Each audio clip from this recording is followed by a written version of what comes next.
Hi guys, Bradley Hill here. I'm here with Alberto Guzman from Focus Jiu-Jitsu. We're going to be teaching you a little bit of my insight from the heel hook knowledge that I'm currently using. We're going to start off with a backstep entry through to the heel hook, and we'll start to show a few different options from that position. So I'm entering to the half guard position first, looking for a backstep on this top leg. For me to do that, my hips have to be higher than his knee, so I'm going to post my hands on the mat just above his head, bring my hips high, and backstep over the top. When I get to here, I'm still sat on top of my partner. My knee is squeezing behind his hamstring on this side, and my arm is reaching through to catch onto my own thigh, just to squeeze this nice and tight. I sit my hip on the mat, and my hips are going to be facing my partner. Okay, so I'm not going to be facing the knee line. My hip turns in so I can see my partner's head. I lock my triangle. Now the first thing I'm looking for when I get to this position is the secondary leg. I need to get control of this one to prevent him from rolling away. So once I get to here, I pick the knee, pull this towards me, free the left hand, and start to come over the top leg here and bring in my shoulders towards the floor. Now, once we get to here, now we're going to start to set up our heel hook. So the correct positioning for me to get this foot over here. I need to separate the legs. So for me to do that, first thing I'm going to do is reach this right arm through to his calf. So I go underneath, reach, I pick this up to my armpit. At the same time, I'm sliding my left knee on the inside of his to here. I extend my legs away as I reach back to this catch here. So my armpit glues into the top of the toes, my elbow comes back into my ribs, and my forearm underneath his ankle. Now, I'm going to make a butterfly grip. So I hold on to my own wrist, and my hand comes back to my wrist on the other side. I squeeze inwards, my shoulders are going back, and my hips forward. There, for my tap. Alright guys, so there's no rotational work here. It is all through my hip line. My shoulders move in this angle as my hips thrust forwards. 1, 2, 3, and there's your tap. Alright, let's look at that again.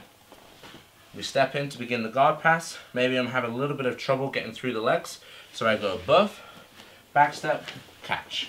I get to here, I lock my triangle, catch the secondary leg, go above the first, we get to here, and there's going to be a bit of a battle here, so I'm going to pause for a moment until I can set the correct grips to continue. I reach through, lock onto the calf, pull that into my body as I bring my knee in higher, so underneath the bend of his knee. I stretch that away and reach instantly to there. Once I make the catch, I'm squeezing nice and tightly on my forearm grip here. My shoulders move back, hips in, and there's your tap. So, I'm reaching through, I catch the calf, picking this up to the armpit, create some separation with the legs now, so there's no more triangle. I reach back, compressing my partner's toes into my armpit to lock the grip. Now the important thing here is that when I'm holding onto the heel, I lock my butterfly grip here. It's going to make it very, very tight compared to going to a gable grip. Okay, I switch wrist to wrist, fingers on top of my forearm. If I need to, maybe if my partner has smaller feet or is very wriggly in this position, then I can switch to my power heel hook grip, and that'll be with a cup on the heel first of all. Okay, so when I get to here, very similar to where I went to before where I was holding the calf, I now go up to the heel already. Then I do the same motion coming through to here, and I hold on to my wrist again, but with the hand on the heel. So I come through, lock, and then rotate again. So that's just if I need to have a little bit more stability in the position. So I can go cup, reach through, lock, and rotate again with the shoulders. Okay. The majority of the time for speed and quickness, I go directly to the butterfly grip, lock, and lock. Once I get to here, wrist to wrist, forearm to forearm, and now I squeeze in towards me first of all. My elbows coming back into my hip, my shoulders move backwards, and I get that rotation there. Always avoiding any rotation across my chest. I'm not trying to rotate this way because my partner will roll with the transition. I want to be able to stick him in the position, prevent his hips from moving away from me, and get the tap quickly and efficiently. Yeah.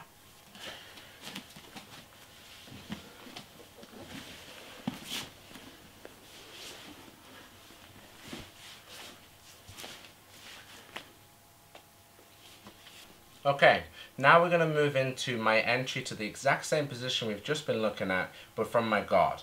So how to get my partner elevated and reach through to the secondary leg again to get back into that 4-on-1 control where I can begin to set up the heel hook. Let's take a look. Now, the position I'm beginning here in the single leg X. For me to be able to elevate my partner, my hook is not going to be on the far hip. I'm going to come across the near side hip to here.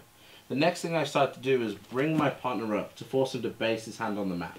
I'm going to use this hand over here to be blocking against Alberto's tricep to force him to put his weight across. So I go here to there.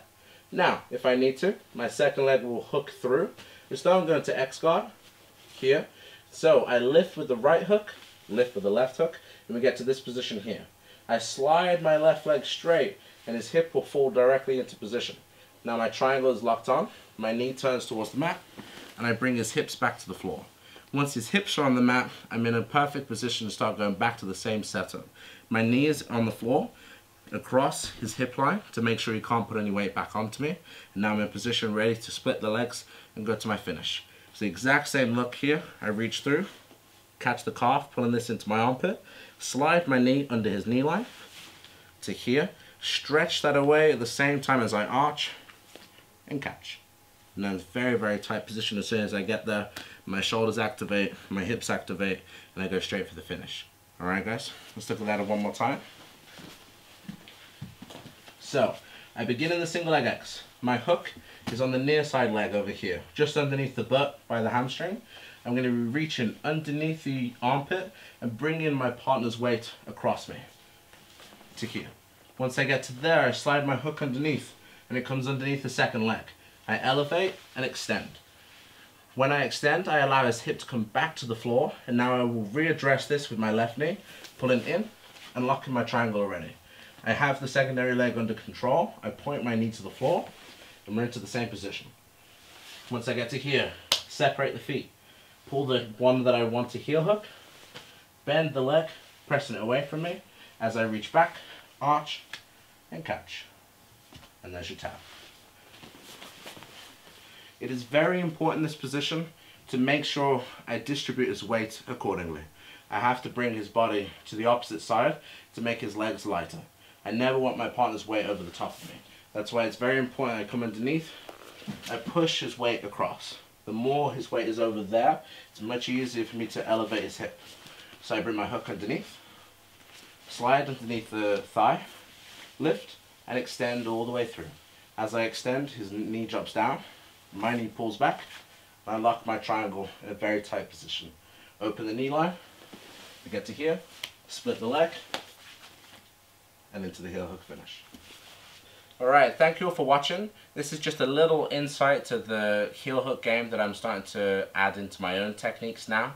One thing that I do want to address will be whenever you practice this with your partners, whether it be just in drilling or in sparring, make sure you practice it with a lot of safety. Okay, I want you to be very careful with your applying the heel hook and how quickly you put that position on. When it's done correctly, it's very, very tight and can be very dangerous. So make sure you're aware of the tightness of the position and tap fast. When you're going to be using this in sparring, I would suggest at the beginning, when you're first getting used to the heel hooks, to only practice a catch and release system. So what I mean by that is whenever you get to the heel hook position, you lock, grab, but do not apply. All I'm doing is locking and making sure my partner cannot roll out of the position. So I hold, I count to 3 in my head, and I release. That will count as my tap every time I go through. So every time, I'm never putting my partner in danger of being submitted or ever hurting their knee.